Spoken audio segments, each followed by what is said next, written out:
Hey guys and girls, Trent here for another chat show mini with my usual co-host Scott. So we're in episode 2 of our chat show mini. Scott, so how you been, mate? Been good, man. Good. It's kind of a little unusual coming back after we just did a live show last week, and now we're throwing down these minis. But we got to keep in the people's ears, don't we? We got to keep them entertained. Exactly right. And just touching on that live show, I think that was one of our I don't know, I don't want to call it successful, but certainly one of our most busy, I guess you could say, with Engaging. engaging. That's the word. One of our Yeah, I most like that. engaging episodes. We had like 15, 16 people most of the time, all busy in the chat. Yeah, having a good old time. So, yeah, our subscribers went up a whole bunch as well, which was really cool since our 100 sub episode, which was our last mini.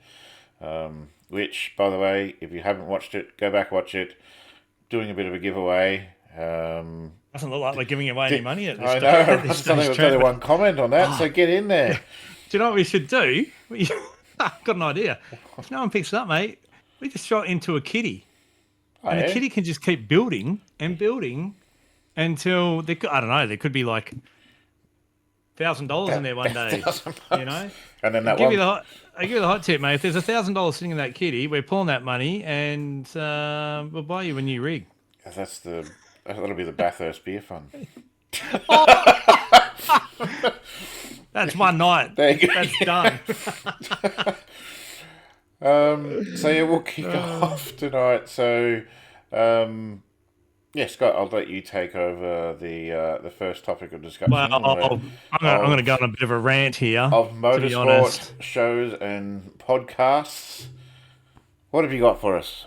Well, do you know what? I was watching a motorsport podcast of some racers, some drivers that cover the sport that they're racing. They get previous people on their show that have raced that championship, for many, many years. But back in the day, like the 90s, the 2000s, and mate, the hosts are like clueless. Like the guest will say something and they're just blown away. Like, oh my gosh, like did that really happen? It's like you guys out there doing your shows and you proclaim that you grew up watching these drivers and they were your idols and that's what got you into going into supercars. Yet when they tell you shit about their series and their championship from back in the day, you're either playing dumb, like you don't know anything about it, or you actually don't know anything about it. And one of them was all about tyre testing and the fact that the field all used to run on Bridgestones. And you were blown away by this. Like, how do you not know? Yeah, right. How, Okay. how like that's every punter out there, every supporter knows that the series went into like every team running Bridgestone tyres back in the day. Because there were multiple tyres back in the day. It wasn't just a Yeah. single thing. You had Bridgestone and Dunlop, and then Bridgestone was the control tyre Yokohama for a as period of well was in time. Yeah, there. Yeah. Yokohama. Bridgestone was the control tyre for a period, and before they switched to Dunlop.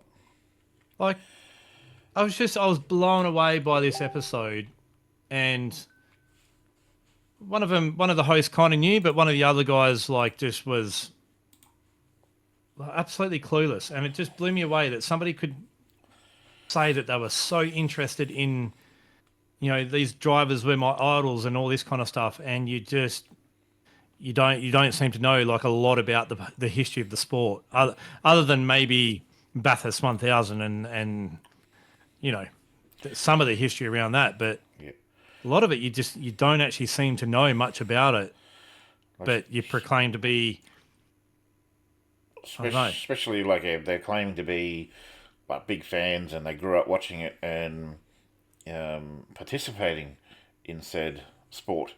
Yeah, you think you'd have a little bit of knowledge around the background, like you said, unless they're just playing dumb. Like, are they just playing dumb to get the views and to get the reactions from people like us who are now discussing it? I mean, they could be, but I mean, I'm not going to go mention their names if they want to watch our show and figure out who they are. But You know, they interviewed Paul Morris only the other week. So, you know, I'm pretty sure our viewers will know who we're talking about. But it's not just been one show either. Like, they've literally had, every time they've had a special guest, like something's come up and they just like play this. Oh my gosh. Oh, I can't believe it. Like, that's like full on common knowledge, man. Like, how do you host a show about the sport that you race in, yet you seem to know F all about it that much? Yep. It blows beggars me belief. away, man. It beggars belief. Blows me away. It does. But then you've also got that high quality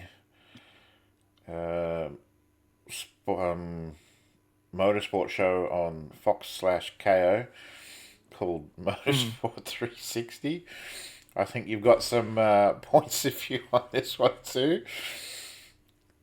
Yeah, mate. It's like, so I'm on a rant tonight. I'm on the rant, and that's fine. That's fine. But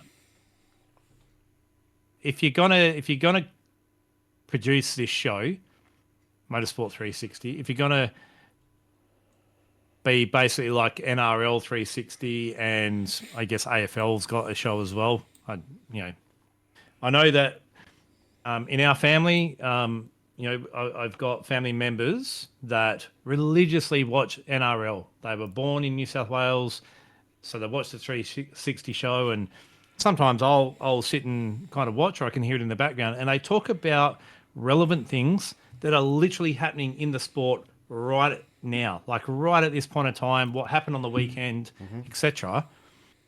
Motorsport 360, no. We're going to judge what Daniel Ricciardo is doing after he's retired from F1. We're literally judging him. Do you know what? The guy's retired and he's enjoying his life. Yeah. He's running amok, living wherever he wants, in doing whatever he wants with whatever brand and his own business, etc. Yet you guys are sitting there judging him about it. Did it almost... were they promoting him or were they sort of criticising him? It came across to me as almost like kind of criticising, like he should be doing more and yeah, I don't know, he should be kind of doing more in his life. And that's how it came across to me. Yeah, right. That's, let him live his life. Like, he's done his time. Right, like he's done his time. He doesn't want to be back in the sport. He does not want to be back in the sport whatsoever. No. And he's come out recently and said, I'm actually grateful that I'm not in F1 anymore, that I'm not doing it. He's found his happy place. Yeah. Let him have it. Who cares even what he looks like? I think they actually carried on about what he actually looks like. Like, because he had a bit of a bushy beard and stuff going on. Yeah, the old mate, who beard, cares? Yeah. Like that F1 stuff, that's something for another time. I think another episode, what's going on in there. But yeah, like, you need to, like you said, like, what about the Bathurst 6 hours on the weekend? Right. It was so their 360 show and this Dan Ricciardo thing literally was on after the weekend's Bathurst 6 hour, where there's a massive controversy about the safety of the Mount Panorama circuit. There's been another incident where a driver has been taken to hospital with it was a broken back, wasn't it? Broken back, reconstructive surgery is needing, and I don't want to put the mockers on Bathurst or the Mount Panorama circuit because I don't want it ever removed from racing. And I'm a strong believer in there needs to be better measures put in place to make it a more safe place to race, right? Some of that also comes down onto the drivers as well. Yep.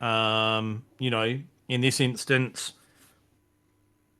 God knows what the driver was thinking who ploughed into a VW and just smashed into the wall. And absolutely, it's not like it was a little tap. Oh, that was a big hit. It wasn't like it was a little tap. That's a massive hit to throw that car that far over the other side of the track. And they had literally only just passed the car that had been stranded, and it had been stranded for more than a lap. So it's not like it was the first time you come past that car and knew that it was there. Yeah. You've been past it once already. Anyway, but this happened at a grassroots level in motorsport. Yet here we are. We don't want to cover that off Motorsport 360 for whatever reason.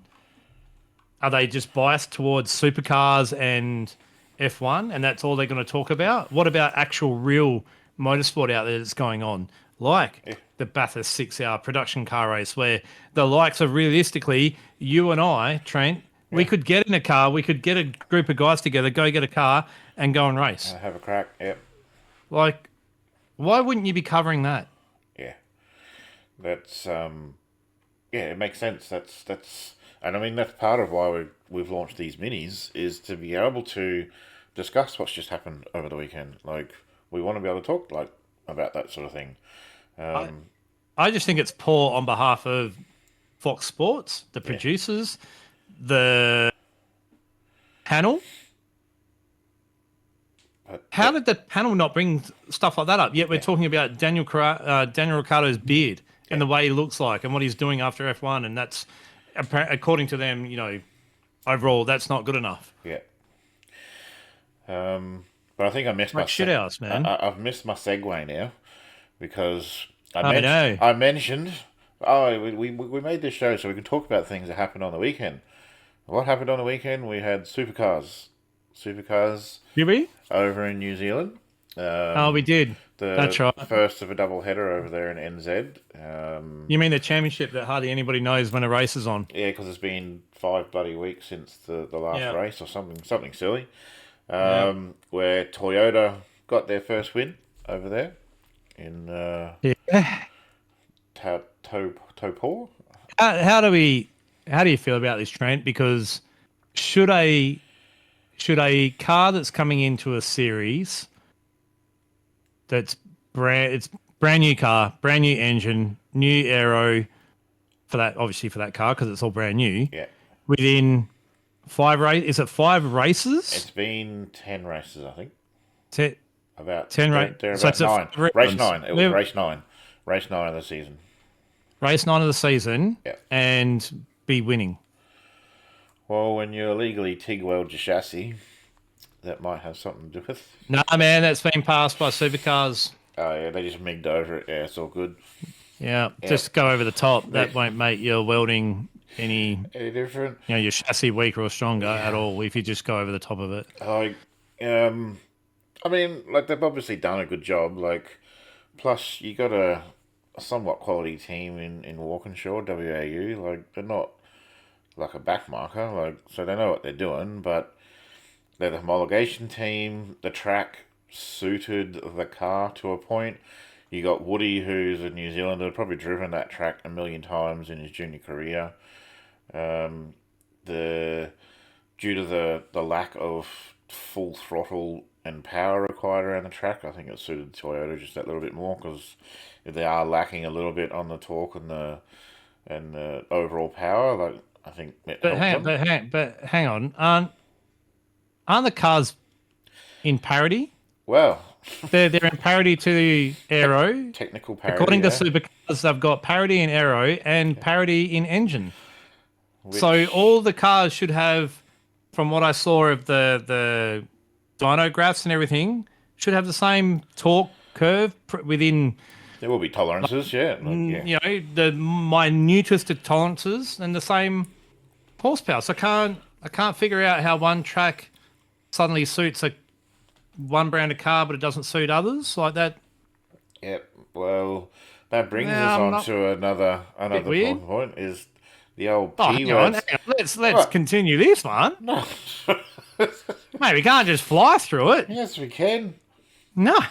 It's only a 20 or 30-minute show, but it's going to be done in like 10 minutes. It forms part of the next thing we're going to be talking about, though. Oh. Yes. Okay. And that being that P word is coming back. The parity argument. Oh, parity. Parity. Parity is coming back again. Apparently, the GM and Toyota teams have both lodged with Supercars that the trigger point has occurred for a parity review of the category. It doesn't necessarily mean changes will be made, but it will mean that Supercars will investigate. But we have parity. I don't understand why we've got trigger points when we've got parity. it's They so came out at the start of the season and said, we have parity. We have parity across engine performance and we have parity across aero. That's why they went back to the wind tunnel at the start of the year again. They do it every year. Every year. They go, oh, yeah, we've got 100% parity. Oh, next minute. Well, then you don't have parity if you've got to have to be introduced trigger points. Then you don't have parity. Technical parity across 3 different cars, chassis shapes, 3 different engines. You're never going to get technical This is bullshit, parity. Man. It's absolute fucking garbage, this is. It is, and it's triggered because there's 6 rounds of, I think they look at lap times over races or something like that from the top teams of each manufacturer, and that's now been triggered. And I argue, like, it's just the best teams are at the front. It doesn't matter what fucking car they're running. Like, Triple Eight are at the front no matter what car. They could be in the Toyota. They would have been winning races from round 1, I reckon. But let's just hang on. Let's reset for a second. I'm going to throw something at you, right? Last year, what driver from what team was in the points lead situation going into Adelaide? what, Brock Feeney, Triple Eight. GM, right? In a GM. His closest rival was which driver and team? Was it Mostert and WAU in the Ford? Right. So two top level teams. Yep. And then so they were in a Ford. They were the only 2 manufacturers at the time, right? So now we've got. Sorry, just remind me again. Who does Triple Eight? What brand is their car? Triple Eight is currently running a Ford. Ford, right? And they're battling for podiums and top 5 finishes, right, throughout the season so far, pretty much. Correct. Yes. Okay. And WAU, they're the team that went to Toyota, correct? That is correct. Okay, and hang on, just correct me if I'm wrong. I might be going dumb here or something. They're the same team from last year that was battling for the championship, but have moved to Toyota this year and are up the front battling for the championship. Won a race at the last round. Huh. Yeah, it's a bit unusual. And then you've got Team 18 who were kind of nowhere last year, and they're nowhere this year as well as the homologation team. I wonder what's changed. Nothing. So if you remove, let's hear me out, play this out for a sec. If you remove Triple Eight from the championship last year, where was GM? I honestly don't know. I'm not asking for a full proper answer on this, but I think you get my point. Yeah, I'm pretty sure the top few like GM and then a few Fords up there. Because who were the last 4? Who were the final 4? It was Brock Feeney, Chaz Allen, Mostert, Kai Allen, Mostert, and I can't remember the third driver. Was it Kai Allen, Mostert, Feeney? I honestly can't remember the third driver. Neither, but yeah, I think I don't. So if you're gonna look at that, we're not talking about cars that are out of parity here. No. Teams are out of parity. And the best teams are doing the best job of being up the front. Exactly. So it's not a parity issue. GM don't have an issue with their car. GM don't have an issue with their car because I guarantee you that if Triple Eight was still running a GM, they still would have been fighting for that last couple of races against the Toyota that just went by on the weekend, right? Still be at the front. So the body shells on the car don't make a lick of friggin' difference. Yep. They don't make a difference. It is the engineering team and the drivers behind the wheel that are making all the difference. So the GM teams don't cry for parity. Pull a finger out. That's what it is. Because without Triple Eight last year, you would have been down the back of the grid. You wouldn't have been even in the championship hunt. Plus, there's more Fords running this year than GMs, and I think that's probably the first time That's the first time in a long time. that I can remember. There's been I'm more probably Fords going on the grid than there were. early 2000s, I Yeah, reckon. It probably would have been similar. and you got teams like people go, oh, but Blanchard Racing, like they're up the front. Is well, they have a technical alliance with Triple Eight. They're basically Yep. going, hey guys, here's all our information, and they're using that information. They're almost like an Which arm of what? Triple Eight, basically again. Which what? So to me, again, I think that's just put more proof into the pie that I'm coming out Yeah, with. exactly. Is It's the team. they were the team that were at the back of the grid last year. Blanchard Racing, Uh still huh. running Ford Mustangs then. Yep. They're running Ford Mustangs this year. They have a technical alliance with a new Ford Mustang team being in Triple Eight, Yep. and suddenly they're at the front. So if the car hasn't changed, I know there's been minor alterations in the Been aero minor stuff. and Yeah. whatnot, but not enough to bring your car from the end and the back of the field to the front. Yeah. So clearly, there is a massive difference when it comes to the actual parity or the engineering and well, not even the drivers, man. Clearly, that it's the same drivers that Blanchard had last year that they've got this year. Yeah. So clearly, Oh it's just an engineering side. no, I think Golding's new to the team, Oh, but Golding's new, but old mate's even still there. I can't even think of his name right now off the top of my head. That's driving for him. Aaron Cameron. Aaron Cameron. Yeah. He was there last year and bloody doing a killer job. Yeah. Why? Oh, you're using Triple Eight setups. Gosh. Funny that. Funny that. Wow. But yeah, I think it's they're going on about parity, but I don't think it's a team thing. It's not a car thing. It's not a manufacturer thing. But I think it is. Like again, the sheer number of Fords you've got on the grid, there's just a more likely you're going to get more results, better results because you got more of them.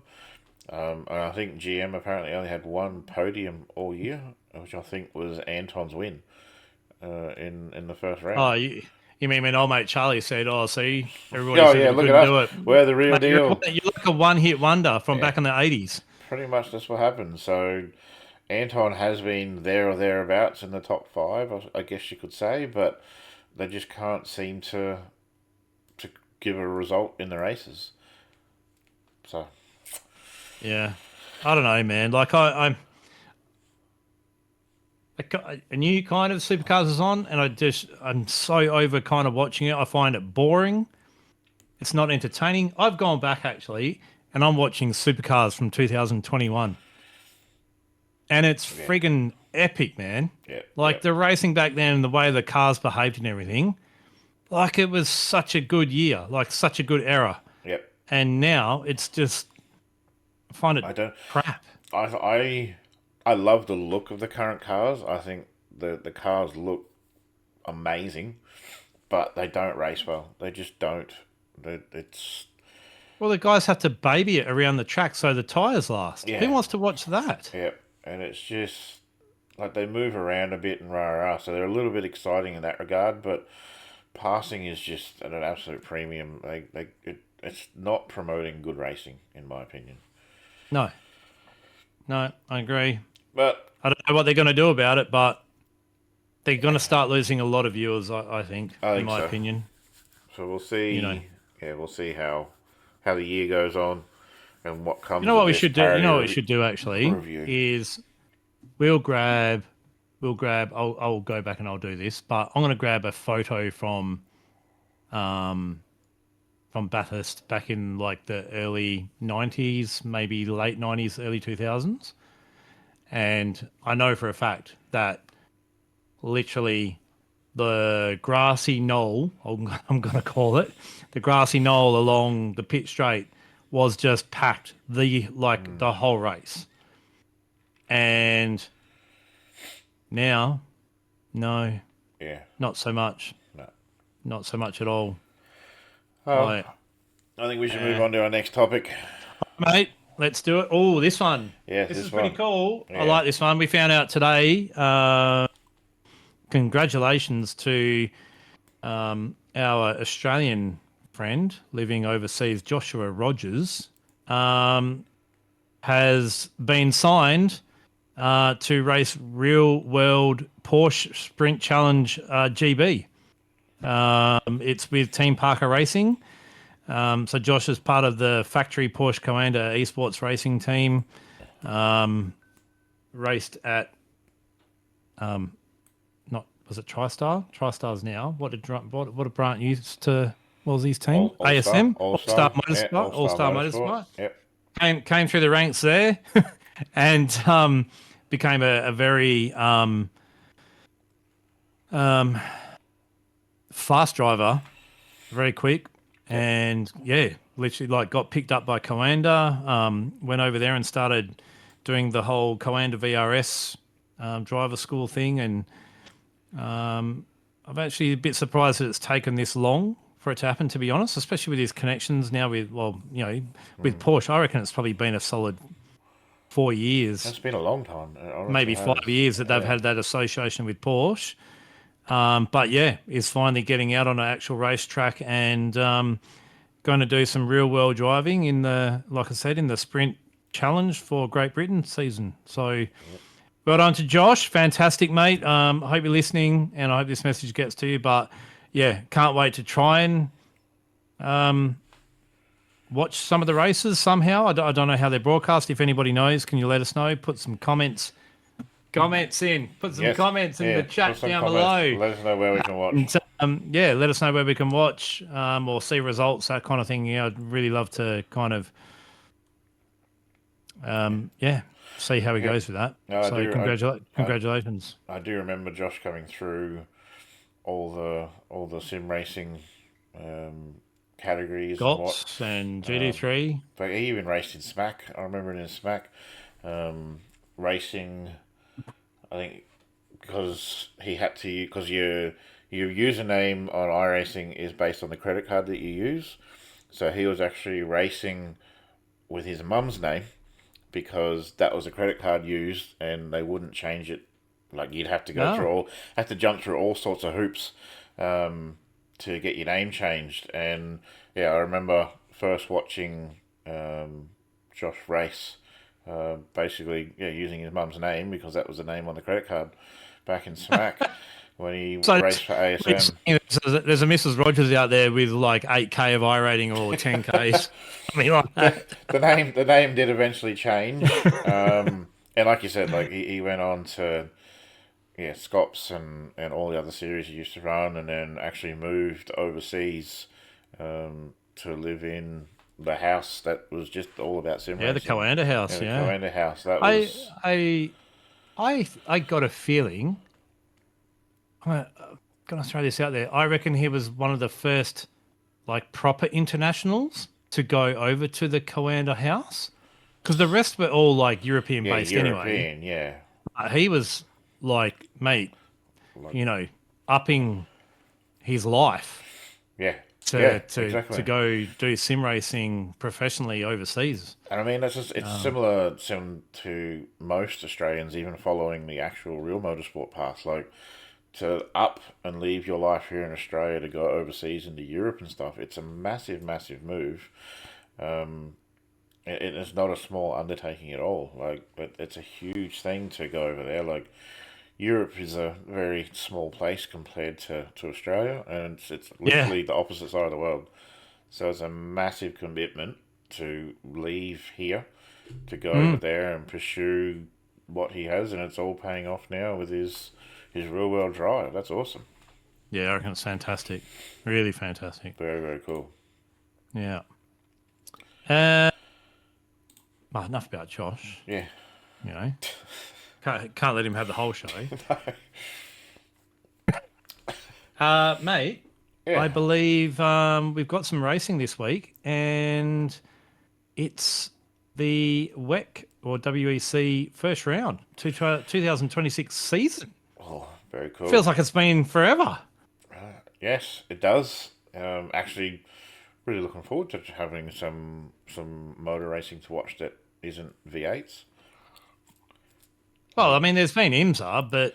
Well, yeah, but, it's not WEC, I guess. It's not WEC, no. It's not WEC. It's 6 Hours of Imola. It's the first round. Imola? Actually, yeah. I think I watched that race last year, so... Well, no, I'm gonna have a crack at watching that this Yeah. weekend. Who are we looking out for? Because I think has Lambo's pulled out now of the Have they? GTP class? I think I they call think it GDP. I think that's Um, Daytona. or is that? That's Yeah, but IMSA. that was IMSA though. Yeah, I think they IMSA is pulled out of GTP. WEC. But is the Genesis up and running for this season, or is it 2027? I know they've been doing a lot of testing, so I got a feeling it could be the 2026 season that they're running. Okay. I need to look at. No, I don't want to Yeah. look it up. I want to surprise myself on the weekend and see if they're running or not. Yeah. No, I honestly have no idea either. So it'll be good to see. Yeah, sick looking livery on the Genesis. Do you know Genesis is their is Hyundai's like Is it? yeah I yeah always kept thinking it was Nissan, but Nissan's is Infinity. yeah. Yeah, It's Genesis is it's Hyundai. It's Hyundai. Yeah, their they're like high they're end premium, yeah like premium brand Toyota and Lexus and Honda yeah. and Acura and Holden and HSV. no, there's no idea about that. What are you talking about? They had Senator Series and dates. No, what was it? Senator Signature and Caprice. Oh, I know. What was that? Grange and the Grange. The W327 or what was that called? I can't remember what that was called. Yeah, W327. But that was like Yeah. a performance. I was Yeah. talking luxury. Oh, luxury. Yeah, luxury. Well, you Yeah. just go to the old Statesman, Holden Statesman, Tato. Holden Statesman. What if Ford had? Ford Fairlane. Ford Fairlane, mate. Ford Fairlane. Or the Fairmont Gear. That was another Oh, one. Fairmont. Yeah, the Yeah. Fairmont Gear. the Uh, yeah, the Fairlane was a long wheelbase version, so that was the fancy model. Plenty of limos rolled around the old Fairlane. Yeah. But yes, back onto WEC. I'm excited for that. I'm interested to see how the season's going to unfold, but more importantly, yeah, that first round. Yeah, I'm keen. I'm keen to get into some endurance racing. Like I said, I'm not really an IMSA person, but yeah, I don't mind watching some WEC races. So Yeah, I'm like you. I'm IMSA for the big yeah, like the Daytona. like races, like the Yeah, Daytona 24. I religiously watch, yeah, but yeah. then I'm just like, maybe it's some of the races I don't like. Like they're going back to Lime Rock. Yeah, like Like I used to watch really? IMSA back in the day, but to watch multi-class racing with those prototype cars, etc., at Lime Rock is freaking nuts. Like it It's doesn't. stupid. It's It's just not a track suited to those cars. it's like V8 races over here on the goat tracks that we have. Like some of them are just yeah, they're too small Yeah. for what we are. But yeah, like to race those cars around Lime Rock is it. Yeah, it doesn't make sense to me. No. No. Yeah. But Cool. sorry, go on. No, that's it. I'm done. I'm done. We're done. Yeah, I I'm think done. that's how long's that been? How long's the episode been? I don't know. I can't see the timing recorder. I guess they are only meant to be 20, 30 minutes. So Yeah, it's if that's definitely. been 20 or 30 minutes, I reckon that's close to 30. I reckon we started at about 5:20. Yeah, I think Well, it's. my time 5:27, around 28. So I it's been roughly 30. think it's a touch over 30. So Yeah, that's okay. That's yeah. okay. So we'll see how Well, it comes out. what do we do? I guess the viewers, like, yeah, when you're watching on Wednesday night, yeah, make sure you chuck some comments down below. Yep. Let us know your thoughts. Want a bit of controversy? Give us eh? a like. Come on. Hit the subscribe button. Remember to go back and look at our episode 1 mini with our little giveaway. Oh that yes, we've got for the happening. giveaway. You need to watch to the end of that to find out all the details, won't they? Yes, they will. All the details will be in that video. So go back there. I'll set a link in the comments below, or the description Yes. to details, that sort of thing. Yep. Below, so it'll be easy to find for you guys. Yeah, I think that's going to wrap us up for Do it, mate. Episode 2 of Chat Show Minis. Do it. Another good chat, little mini chat. That was good. Yeah, I like it's that. good. Yep, so that's it from... Oh, do you have anything else you want to say before we go? No, man. Other than Tuesday live show coming up, Cool. but Oh, yeah, that's right. that's. Oh, we've got to get a hold of Dylan Shepherd, actually, Yes. from OPR. Make sure he's still available. But yeah, he'll be a special guest on our next show if he's available. Yes, best get on to that. So, yeah, Hopefully guys. so. Yep, thanks for watching tonight's mini. Yep, as Scott mentioned, we got our next live episode Tuesday next week, kicking off from 7:30 p.m. Australian Eastern Standard Time. Jump on, join us, join the chat. We had an absolute ball last week when we had a lot of people in the chat. It was a lot of fun. So join us then. But for now, signing off. Catch us next time.